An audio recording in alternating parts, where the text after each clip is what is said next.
Election commission ने 30 अक्टूबर को हुजूराबाद का ज़िमनी चुनाव का ऐलान कर दिया है। रियासत के बरतरफशुदा वजीर सहित ईटा राजेंद्र के इस्तीफे के सबब इस हल्के में चुनाव नागुज़ीर हो गए थे।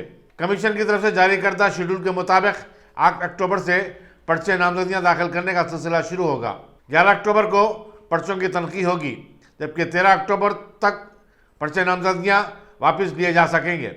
2 नवंबर को नताइज का ऐलान कर दिया जाएगा। वाज़ेह है कि हुक्मरान टीआरएस ने जी श्रीनिवास को पहले ही अपना पार्टी उम्मीदवार मुकर्रर कर दिया है। गुज़िश्ता 3 दिन से जारी जबरदस्त बारिश के नतीजे में शहर के 2 बड़े ज़खारियाब हिमायत सागर और उस्मान सागर लबालब हो चुके हैं। महकमे वाटर वर्क्स के मुताबिक अब तक हिमायत सागर के 12 और उस्मान सागर के 6 दरवाजे खोल दिए गए, जिसकी वजह से मूसा नदी में पानी आ गया। हुक्काम ने मूसा नदी के अतराफ अकनाफ रहने वालों को कल ही अलर्ट कर दिया था और तखलिए की हिदायत दे दी थी। हिमायत सागर और उस्मान सागर से पानी छोड़ने के बाद शहर के अहम पुलों पर मूसा नदी की रवानी को देखने के लिए काफ़ी लोग उमड़ पड़े थे, जिसकी वजह से पुराना पुल, मुस्लिम जंग पुल, नया पुल और सादरघाट पुल पर ट्रैफिक जाम हो जाने के मनाजिर देखे गए। एक अरसे बाद इन पुलों के 5 से 6 कमानों से पानी गुजर रहा है। गैर मजाज कब्जों के बाद पहले ही मूसा नदी सुखड़ चुकी थी और उसका पानी 2-3 कमानों तक महदूद हो गया था।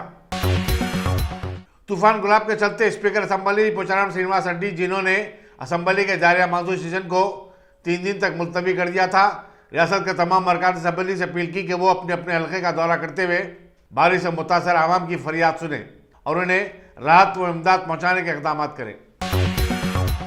चीफ मिनिस्टर के चंद्रशेखर राव की दुख्तर और रुकन खानसाज काउंसिल के कविता ने बरतानिया के शहर लंदन में बदकम्मा फेस्टिवल के सिलसिले में तेलंगाना जागृति की तरफ से शाया करदा एक पोस्टर को जारी किया। इस तकरीब में सरकर्दा शख्सियतों की बड़ी तादाद शरीक थी। मशरक़ी लंदन में होने वाले इस तकरीब के लिए अब तक 10,000 अफराद ने अपने नाम रजिस्टर करवाए। बरतानिया में तेलंगाना जागृति यूनिट के सदर बी सुमन ने कहा कि बदकम्मा में हिस्सा लेने वाले तमाम खवातीन को हैंडलूम की साड़ियाँ बतौर तोहफा पेश की जाएंगी। इस फेस्टिवल का 10 अक्टूबर से आगाज होने जा रहा है। बीजेपी के रुकन असेंबली रघुनंदन ने 1 घंटे की बारिश पर असेंबली इजलास को 3 दिन तक मुलतवी कर देने के जवाब को चैलेंज किया। एक प्रेस कॉन्फ्रेंस से खिताब करते हुए उन्होंने कहा कि एमपीटीसीसी अरकान के साथ रवा रखे जाने सलूक से मुतालिक खुद टीआरएस की रुकन खानसाज काउंसिल की कविता ने ऐवान में हुकूमत पर तनकीद की। इससे अंदाजा होता है कि हुकूमत के पास एमपीटीसी की कितनी अहमियत है। रघुनंदन ने हुजूराबाद के ज़िमनी चुनाव की तारीख के ऐलान का खैरमकदम किया और कहा कि लाख कोशिशों के बावजूद टीआरएस को हुजूराबाद में शिकस्त का मुंह देखना पड़ेगा। तेलंगाना प्रदेश कांग्रेस कमेटी के सदर और रुकन पार्लियामेंट रेवंत रेड्डी ने बेरोजगार नौजवानों के मसाइल और उन्हें रोजगार फराहम करने के मुतालबे के लिए 2 अक्टूबर से 9 दिसंबर तक रियासत भर में मुहिम चलाने का ऐलान किया। उन्होंने कहा कि एनएसयूआई और यूथ कांग्रेस की तरफ से जिले और तालुके की सतह पर रैलियां और कॉन्फ्रेंसें मुनक़िद की जाएंगी। रेवंत रेड्डी ने इन दोनों तंजीमों के कायदीन के साथ एक मशावरती इजलास भी मुनक़िद किया। इजलास में नायब सदूर प्रदेश कांग्रेस कमेटी मल्लू रवि, नरेंद्र रेड्डी, एआईसीसी के तर्जुमान डी शरावन और दूसरे भी शरीक थे। मलकपेट के मजलिसी रुकन असेंबली अहमद बलाला ने zonal commissioner, south zone Ashok सम्राट और दीगर अहदेदारों के हमरा अपने हल्के के मुख्तलिफ इलाकों का दौरा करते हुए हालिया बारिश से होने वाले नुकसानात का जायज़ा लिया। उन्होंने मूसा नदी के अतराफ आबाद बस्ती वालों को एहतियाती तौर पर महफूज मकामात को मुंतकिल करने के एक मंसूबे की तैयारी की भी हिदायत दी।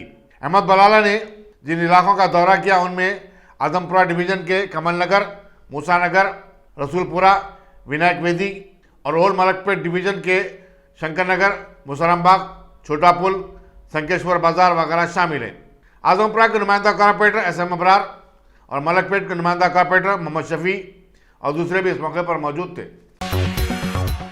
हिमायत सागर और उस्मान सागर से पानी के मूसा नदी में खराज के बाद ये नदी बड़ी तेज़ी के साथ बह रही है। मुसरमबाग में इस नदी पर तामीर छोटे पुल पर पानी आ जाने के बाद जेएसएसबी के हुक्काम ने इस पुल को ट्रैफिक के लिए बंद कर दिया। मुसरमबाग से अंबरपेट जाने वाली ट्रैफिक का रुख अफजल नगर की जानिब मोड़ दिया गया था। रियासती हुकूमत ने मंगल को तमाम दफातर और तालीम इदारों को तातील दे दी थी, जिसकी वजह से इस रूट पर ट्रैफिक का वो मामला नहीं देखा गया जो कि अमूमन देखा जाता है। ईएसआई नाचाराम के आउटसोर्सिंग मुलाजिमी ने गुज़िश्ता 5 महीने से अपनी तनख्वाह न मिलने की शिकायत करते हुए दवाखाने के आउट पेशेंट ब्लॉक पर एहतजाजी धरना मुलज़्ज़म किया। सुपरिटेंडेंट हॉस्पिटल सत्यनारायण ने यह कहते हुए अपना पलड़ा झाड़ लिया कि इन मुलाजिमीन की तनख्वाहें अदा करने की जिम्मेदारी कॉन्ट्रैक्टर्स की है, न कि दवाखाने के इंतजामिया की। वाज़ेह है कि नाचाराम में ESI हॉस्पिटल का 12 साल कबल क़याम अमल में आया था। हालिया बारिश के सबब अप्पाचूरू तालाब के ओवरफ्लो हो जाने के बाद साबरकात पुलिस ने राजीव गांधी इंटरनेशनल एयरपोर्ट जाने वाली ट्रैफिक को आउटर रिंग रोड इस्तेमाल करने का मशवरा दिया है। कमिश्नर पुलिस रविंद्र स्टीफन और दीगर अहदेदारों ने इस तालाब का मुआयना किया। बाज़ जारी करता पुलिस के प्रेस नोट में बताया गया कि तेलंगाना स्टेट पुलिस एकेडमी से शमशाबाद जाने वाले ORR या फिर सर्विस रोड का इस्तेमाल कर सकते हैं। बीजेपी के लीडर और साबिक वजीर सहित ईटाला राजेंद्र ने हुजूराबाद का ज़िमनी चुनाव के ऐलान का खैर मकदम किया और कहा कि आवाम को इसका बेसब्री के साथ इंतजार था। करीमनगर में एक प्रेस कॉन्फ्रेंस से खिताब करते हुए उन्होंने कहा कि चीफ मिनिस्टर के चंद्रशेखर राव, वजीर फाइनेंस हरीश राव, निफ्स दर्जन से जायद वज़रा और अरकान असम्बली को उनके खिलाफ मुहिम चलाने के लिए हुजूराबाद में डंप कर दिया गया है, बल्कि उनके करीबी साथियों को गुज़श्ता 5 महीने से डराया और धमकाया भी जा रहा था। ईटाला राजेंद्र ने कहा कि जब हुजूराबाद के सियासी कायदीन की तायद नहीं मिली तो हरीश राव सिद्दीपेट और दुब्बक से पार्टी कायदीन को हुजूराबाद लाकर अपनी धौंस जमाने लगे। उन्होंने उम्मीद जाहिर की कि हुजूराबाद के अवाम उनके खिलाफ रची गई साजिश को नाकाम बनाएंगे। कारवान के मजलिसी रुकन असम्बली कौसर मोइनुद्दीन ने जोनल कमिश्नर खैरताबाद रवि किरण और उनकी टीम के हमरा नाना नगर डिवीजन के इलाके जात Baghdad colony, Nadeem colony, Hakimpet वगैरह का दौरा किया। उन्होंने इन इलाकों में बारिश के पानी जमा हो जाने की शिकायत के इजाले की हिदायत दी। उन्होंने मानसून से जिन सड़कों को नुकसान पहुंचा उनकी फौरी मरम्मत करने की भी जरूरत पर जोर दिया। नाना नगर के कॉर्पोरेटर मोहम्मद नसीरुद्दीन, इब्तिदाई मजालिस के सदूर और मुतमदीन और सरगर्म कारकुन भी इस दौरे में शामिल थे। बाबा नगर नाचारा में वाक़ दरगाह हजरत शाह वली और मस्जिद कमेटी के सदर मोहम्मद मोइनुद्दीन ने सदर नशीन वक्फ बोर्ड मोहम्मद सलीम से मुलाकात की और उनके बारे में फैलाई जाने वाली अफवाहों के तनाजुर में बातचीत की। उन्होंने कहा कि दरगाह के निगरानकार शेख अहमद खाजरी उनके खिलाफ बेबुनियाद अफवाहें फैला रहे हैं और वो उनकी इस बारे में कानूनी चाराजोई करने का हक रखते हैं। हुकूमत की तरफ से तामीर करदा डबल बेडरूम मकानात के अलाटमेंट में बंदर पॉइंट का मामला सामने आया है। रसूलपुरा और कृष्णा नगर के गरीब मुस्तहक अफराद ने इस मसले को मंडल रेवेन्यू ऑफिस से रुजू किया और एहतजाज किया। उनका कहना है कि मकानात के अलाटमेंट के बावजूद उन्हें उनका कब्जा नहीं दिया जा रहा है। जिन अराजी पर मकानात तामीर किए गए पहले उस पर उनका ही कब्जा था। हुकूमत ने उनकी बेदखली के वक्त वादा किया था कि उन्हें ही सबसे पहले मकानात अलाट किए जाएंगे। रंगारेड्डी डिस्ट्रिक्ट अर्बन के बीजेपी सदर सामा रंगारेड्डी ने LP नगर के TRS रुकन असम्बली सुधीर रेड्डी पर अवामी मसाइल को नज़रअंदाज कर देने का इल्ज़ाम आयद किया। उन्होंने कहा कि सुधीर रेड्डी ने इंतखाबात के दौरान नोटरी शुदा जायदादों की रजिस्ट्रेशन करवाने का वादा किया था, लेकिन 3 साल बाद भी उनका वादा पूरा नहीं हुआ। सामा रंगारेड्डी ने कहा कि रंगारेड्डी के अवाम अपने अवामी मसाइल को हल करने के लिए मुतसिल नुमाइंदगी कर रहे हैं और अब बीजेपी ज़बरदस्त एहतजाज शुरू करने पर मजबूर हो गई है। पंजाब में बसपा कांग्रेस पार्टी में जारी घुमसान के दौरान प्रदेश कांग्रेस के सदर नवजीत सिंह सिद्धू ने अपने ओहदे से इस्तीफा दे दिया।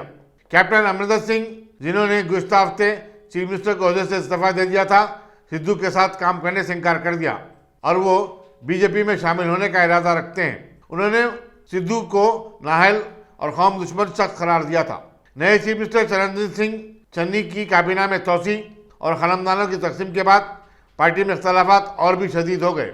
नाराज कांग्रेसी कायदीन का कहना है कि सिद्धू की हुकूमत में मदाखलत से मामला और भी टेढ़ा होता जा रहा है। वाज़ेह है कि आइंदा 6 माह में रियासत पंजाब में असम्बली के चुनाव होने वाले हैं। हिंदुस्तान में गुज़श्ता 24 घंटों के दौरान कोविड-19 के 20,000 नए केसेस सामने आए। मरकजी वजारत सेहत के मुताबिक इसी मुद्दत में 182 नई अमवात हुई हैं। मुल्क की 5 रियासतों केरला, महाराष्ट्र, तमिलनाडु, आंध्र प्रदेश और मिजोरम में रोजाना 1000 से ज़ायद केसेस सामने आ रहे हैं।